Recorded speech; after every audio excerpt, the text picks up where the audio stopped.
So it's a new year, the last one ever apparently, and I've been inspired to pay tribute to one of my all-time favorite films through the power of a speedy sketch. And today is the last day in the life of a particularly awe-inspiring arm of this film. I'm referring to the death of a thrilling water ride in Orlando, Florida that centers around a boat ride gone wrong in the fictional town of Amity. Now, I'd really planned on just reminiscing about the first time I rode it and complaining about the fact that I can't anymore. But instead, I just found myself dwelling on the mixture of the sadness coupled with the depression I always feel at the beginning of the year when I'm forced to consider how much I haven't accomplished that I wanted to. And this has just been mingling in my head all day with a strange fascination I've had ever since a particular viewing of the film in which the ride is based on when I picked up on a strange thing flying overhead. In a 1995 Jaws documentary, Spielberg claimed that the two shooting stars that move across the frame in opposing directions during the end of the second act weren't special effects, but actually captured randomly out at sea. It's just a bit of trivia for nerds like me to pore over on IMDb at 3 in the morning, but I can't seem to get them out of my head. Every time I watch Jaws, those two streaking lights just sink their teeth into my subconscious and lay waste to my perception of everything from that moment on.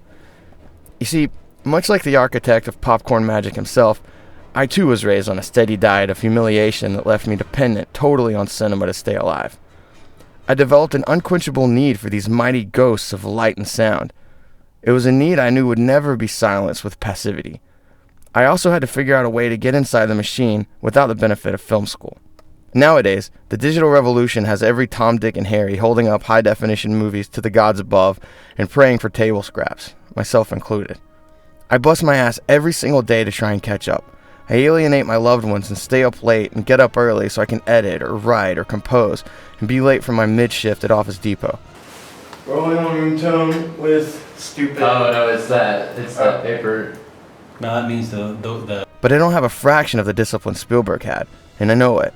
Technology has put the keys in my hand, but through oversaturation has thrown the odds so far off into no man's land that I can't stand it. I feel like talent and know-how and instincts are all just the equivalent of having $1 to buy a lottery ticket. But here's why I don't care.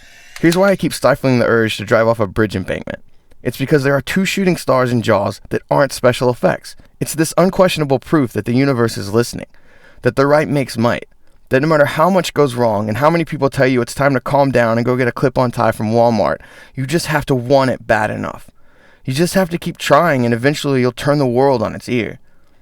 On the other hand, I can't help but make a connection with a lyric in one of my favorite Billy Bragg songs. I saw two shooting stars last night, I wished on them, but they were only satellites, it's wrong to wish on space hardware, I wish. Despite the aforementioned depression and disillusionment, I've made some headway.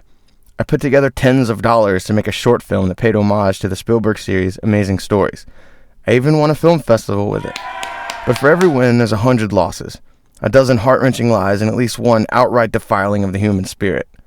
And still, what do I do from my position in a line that's 1,000 miles wide from here to California? How do I reconcile the looks of hesitation and doubt in the eyes of everyone around me with this hole in my head that never stops ringing out to chase ghosts? Well, I guess I could just watch my favorite movie again, and make a wish on two shooting stars, and cross my fingers that they aren't just space hardware.